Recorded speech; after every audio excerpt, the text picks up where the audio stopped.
கேரளா மலப்புரம் ஜில்லா வலாஞ்சேரி ஆதவநாடு என்கின்ற கிராமத்தில் காலை 9 மணி சுபைரா பர்கத் என்கின்ற 22 வயது பெண்ணான அவள் அம்மாவிடத்தில் வேலைக்கு போய்விட்டு வருகிறேன் என்று சொல்லிவிட்டு கிளம்பி சென்று விட்டாள். 1 மணி நேரம் கழித்து அம்மாவிற்கு போன் வந்தது.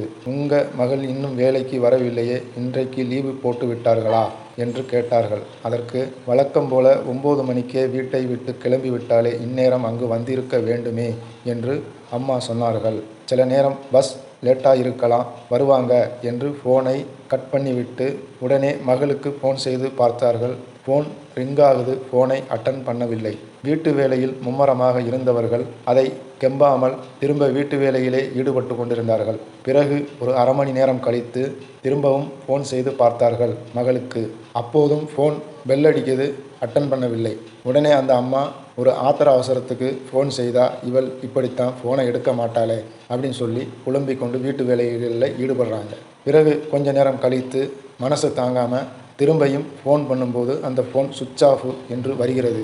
பயத்தில் வீட்டில் இருக்கக்கூடிய மகனுக்கு இந்த விவரத்தை சொல்கிறாங்க. அந்த மகன் உடனே தங்கச்சி ஃபோனுக்கு ஃபோன் செய்து பார்க்கிறான். ஃபோன் சுவிட்ச் ஆஃப் என்று வருகிறது. இந்த தகவலை வெளியில் இருக்கக்கூடிய அப்பாவிடத்தில் சொல்கிறான். பிறகு இருவரும் சேர்ந்து தெரிந்தவர்கள் வீட்டுக்கு ஃபோன் செய்து விசாரிக்கிறார்கள்.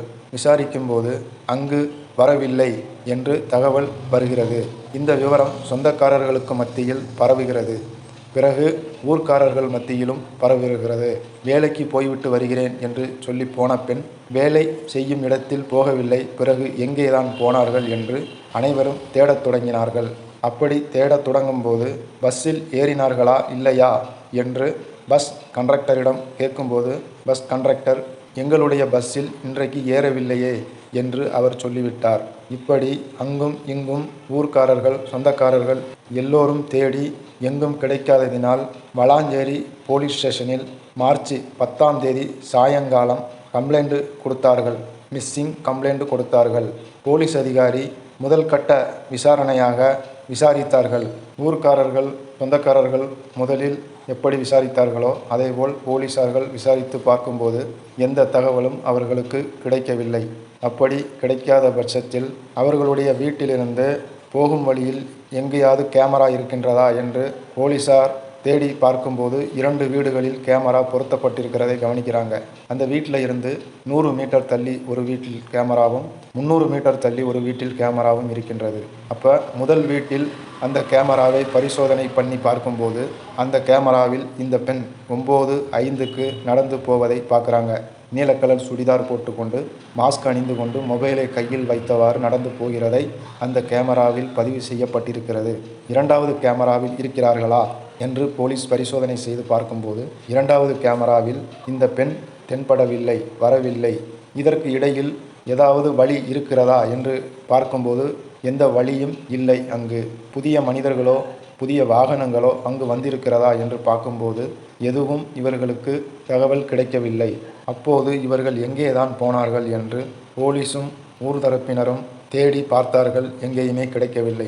இவர்களுடைய வீடு இருக்கும் ஏரியா ஒரு முள் புதர்கள் காடுகள் நிறைந்த ஒரு பகுதி என்பதால் ட்ரோன் பயன்படுத்தி போலீசார் தேடல் வேட்டையில் ஈடுபட்டார்கள். ஆனால் அப்போதும் அவர்களுக்கு எந்த தகவலும் கிடைக்கவில்லை. பிறகு போலீசார்கள் 2 டீமாக பிரிந்து ஒரு டீம் டிஜிட்டல், அதாவது ஃபோனு, சமூக வலைதளங்கள் போன்றவற்றில் விசாரணையில் ஈடுபட்டார்கள்.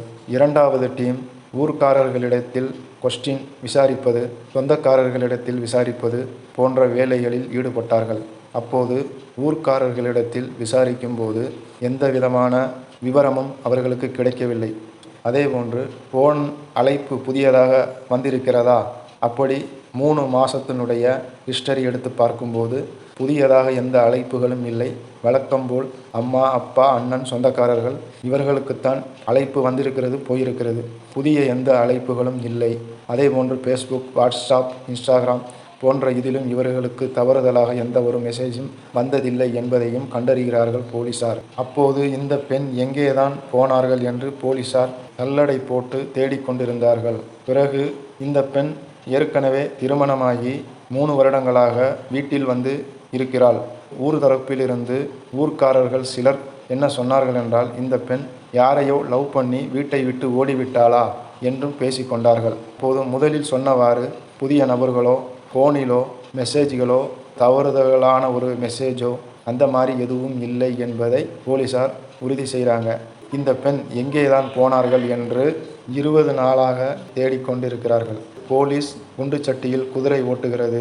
போலீசினுடைய விசாரணையில் எந்த முன்னேற்றமும் இல்லை என்று ஊர் தரப்பில் சிலர் சொல்லத் தொடங்கி, சொந்தக்காரர்களும் சொல்லத் தொடங்கி ஆக்ஷன் கமிட்டி என்பதை உருவாக்கினார்கள். அந்த ஆக்ஷன் கமிட்டிக்கு அன்வர் என்பவரை தலைவராக நியமித்து அவர்களுடைய தலைமையின் கீழ் இந்த கமிட்டி செயல்பட்டது. போலீஸார்களுக்கு எப்படியெல்லாம் உதவி செய்ய முடியுமோ அப்படியெல்லாம் உதவி செய்து, அதுபோன்று இவர்கள் சமூக வலைதளங்கள், பேப்பர், டிவி போன்றவற்றிலெல்லாம் இந்த பெண்ணினுடைய ஃபோட்டோவை கொடுத்து இந்த பெண் தொலைந்து விட்டார்கள், காணவில்லை, காண்பவர்கள் இந்த நம்பரில் தொடர்பு கொண்டு தெரிவிக்கவும் என்றெல்லாம் கொடுத்திருந்தார்கள். அதன் அடிப்படையில் கேரளாவில் பல பகுதிகளில் இருந்து இந்த பெண்ணை அங்கே பார்த்தேன் இங்கே பார்த்தேன் என்று அழைப்புகள் வந்தது. ஆனால் அதையெல்லாம் சரியில்லை என்று போலீஸார் உறுதி செய்தார்கள். இது மாத்திரம் இல்லாமல் பெங்களூரில் இருந்து GH மோர்ச்சரியில் இருந்து ஃபோன் வந்தது. ஒரு சடலம் இங்கு இருக்குது, அந்த பெண்ணான் என்று பாருங்கள் என்று சொல்லி அழைப்பு வந்தது. இந்த சொந்தக்காரர்கள் அங்கேயும் போய் பார்த்தார்கள். ஆனால் அந்த பெண் இல்லை. இப்படியாக பல ரீதியில் தேடிக்கொண்டிருக்கும் போது போலீஸார்கள் அந்த ஆக்ஷன் கமிட்டியிடம் உங்களுக்கு ஏதாவது சந்தேகம் படும் விதத்தில் 35 நாட்களை எட்டிய தருவாயில் போலீஸ் இந்த ஊர்க்காரர்களிடத்தில், அந்த ஆக்ஷன் கமிட்டி இடத்தில் வித்தியாசமான ஒரு காரியங்கள் நடந்திருந்தால் நீங்கள் எங்களுக்கு தைரியமாக தெரிவிக்கலாம் போலீஸார் சொல்லியிருந்தாங்க. அந்த அடிப்படையில் ஒரு நபர் ஒரு தகவலை தெரிவிக்கிறார். அந்த தகவல் என்ன சொல்கிறார் என்றால், எங்கள் ஊரில் ஒரு செங்கல் சூளை இருக்கிறது. அந்த செங்கல் சூளையில் அந்த நபர் மண்ணை சரி செய்ய வேண்டும்.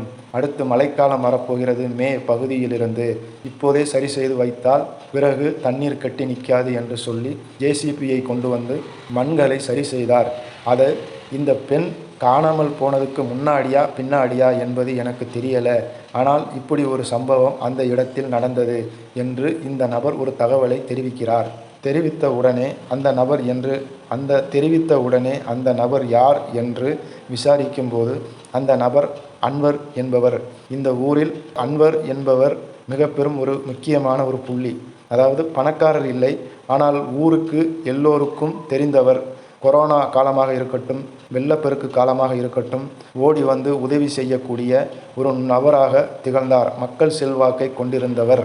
அப்படி இருக்கும்போது அது மாத்திரமல்லாமல் இந்த ஆக்ஷன் கமிட்டிக்கு தலைவரும், தேடுதல் வேட்டையில் மும்முரமாக இருந்தவரும், அதே போன்று போலீஸுக்கு பல ரீதியிலும் உதவி செய்து கொடுத்தவருமான அவருடைய செங்கல் சூளை தான் இது என்று போலீஸுக்கு தெரிய வருகிறது. போலீஸார்களுக்கு முன்னாடி நடந்த இவருடைய செயல்பாட்டை குறித்து ஒரு சந்தேகம் எழும்புகிறது. இவரை விசாரித்தாங்க. அப்படி விசாரிக்கும் போது இவர் சில நபர்களை கை காட்டும் போது அவங்கள விசாரிக்கும் போது அவர்கள் நல்ல விதமாக அவர் இருக்கிறார்கள். ஆனால் இவரை பற்றி விசாரித்தால் இவரை பற்றி தான் சொல்ல வேண்டும். ஆனால் பிறர் அவர் மேலே எனக்கு சந்தேகமாக இருக்குன்னு சொல்லி சொன்னதெல்லாம் போலீஸார்களுக்கு இப்போது நினைவு வருகிறது. ஏன் இவன் இப்படி சொன்னான், அதற்கு காரணம் என்ன என்பது போலீஸார்களுடைய சிந்தனையில் வருகிறது. அது மட்டுமல்லாமல் அங்கே பார்த்தேன் இங்கே பார்த்தேன் என்று போன் செய்து வரும்போது இவன் அதிலெல்லாம் மும்மரமாக இருந்ததும் போலீஸார்களுக்கு ஒரு சந்தேகத்தை ஏற்படுத்துகிறது. அதற்கு பிறகு போலீஸ் அங்கு எந்த JCB வந்தது என்று அதை விசாரித்து JCBயை வாடகைக்கு விடக்கூடிய அந்த நிறுவனத்தில் தொடர்பு கொண்டு, எங்களுடைய JCB இத்தனாம் தேதி தான் போனது, டிரைவர் இவர்தான் என்று அங்கிருந்து தகவலை சேகரித்து அந்த JCB ஓட்டுநரை கண்டுபிடித்து அந்த JCB ஓட்டுநரிடத்தில் விசாரித்தார்கள். விசாரிக்கும் போது அந்த JCB ஓட்டுநர் ஒரு தகவலை சொல்கிறார். இந்த அன்வர் என்கின்றவர் அன்னைக்கு ஒரு இடத்துல, பர்டிகுலரான ஒரு இடத்துல மண்ணை கூடுதலாக போட சொன்னார்.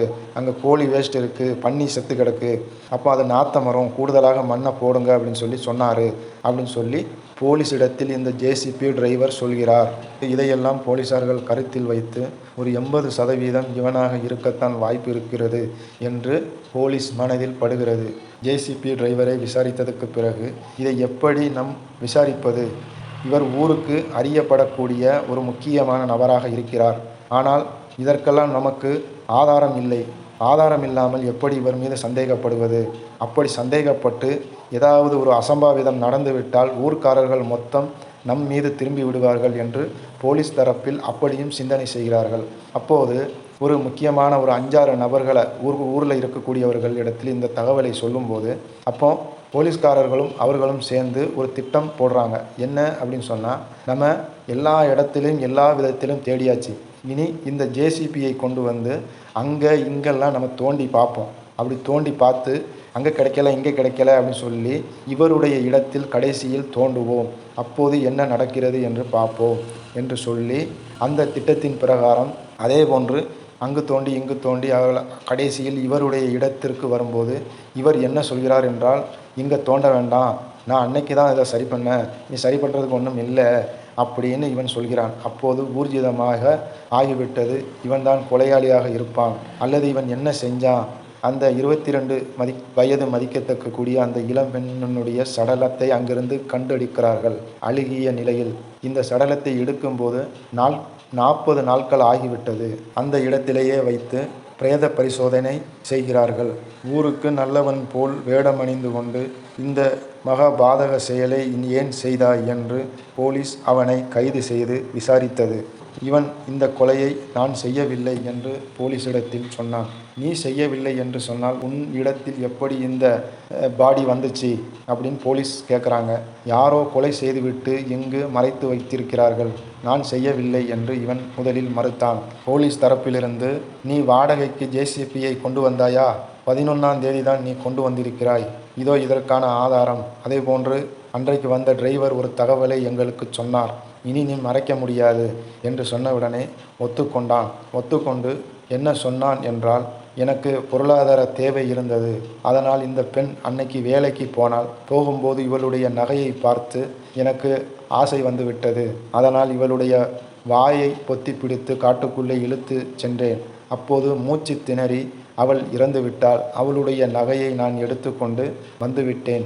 பிறகு இவளை சாக்கில் கட்டி மறைத்து வைத்துவிட்டு அன்றைக்கு சாயங்காலம் வரை குடும்பத்தார்களிடத்திலும் ஊர்க்காரர்களிடத்திலும் என்று சொன்னான். இது ஒரு அசம்பாவிதத்தில் நடந்த ஒரு குற்றம்தான், நான் வேணும் என்று செய்யவில்லை என்று அவன் சொன்னான். ஆனால் போலீஸ் தரப்பிலிருந்து என்ன சொல்கிறார்கள் என்றால், இது திட்டமிடப்பட்ட ஒரு கொலை என்று சொல்கிறார்கள். காரணம் என்னவென்று சொன்னால், முதல் கேமராவில் பட்ட பெண் 2வது கேமராவில் படவில்லை. அப்போது 2வது கேமராவுக்கு முன்னாடியே இந்த பெண் வருவதை எதிர்பார்த்து இவன் ஒளிந்து கொண்டிருந்து, அந்த பெண் வந்தவுடனே அவளை கழுத்தில் கயரை வைத்து நெரித்து கொலை செய்துவிட்டு நகையை திருடிவிட்டான் என்று போலீசார்கள் சொல்கிறார்கள். பிரேத பரிசோதனையில் கயரை வைத்து இறுக்கியதால் கழுத்து பகுதியில் உள்ள எலும்பு உடைந்திருப்பதை பிரேத பரிசோதனையில் இருந்து கண்டறிந்தார்கள். கழுத்து இறுக்கப்பட்டு அப்படிதான் இவர்களுடைய உயிர் போயிருக்கிறது என்பதை கண்டறிந்தார்கள். அதேபோன்று அன்றைக்கு இவனை அந்த இடத்தில் பார்த்தவர்களும் இருக்கிறார்கள். அது மாத்திரமல்லாமல் அந்த பெண்ணினுடைய நகையை கோல்டு லோனுக்கு வேண்டி வைத்திருக்கிறான். அந்த கடையில் இவனுடைய சிசிடிவி கேமராவில் இவன் பதிந்திருக்கிறான். அந்த பெண்ணினுடைய பாக்கி நகை இவனுடைய வீட்டிலிருந்து கண்டெடுத்தார்கள். இதுவெல்லாம் போலீசார்கள் எடுத்துக்கொண்டார்கள். குற்ற விசாரணை தாக்கல் செய்து வழக்கு விசாரிக்கப்பட்டு இவனுக்கு ஆயுள் தண்டனை கிடைக்கப்பட்டு கண்ணூர் ஜெயிலில் இருக்கிறான். இனி அடுத்த கிரைம் டைரி தமிழ் ஸ்டோரியில் பார்ப்போம் நண்பர்களே. வீடியோ பிடித்திருந்தால் லைக் பண்ணுங்கள், கமெண்ட் பண்ணுங்கள், ஷேர் பண்ணுங்கள், சப்ஸ்கிரைப் பண்ணுங்கள்.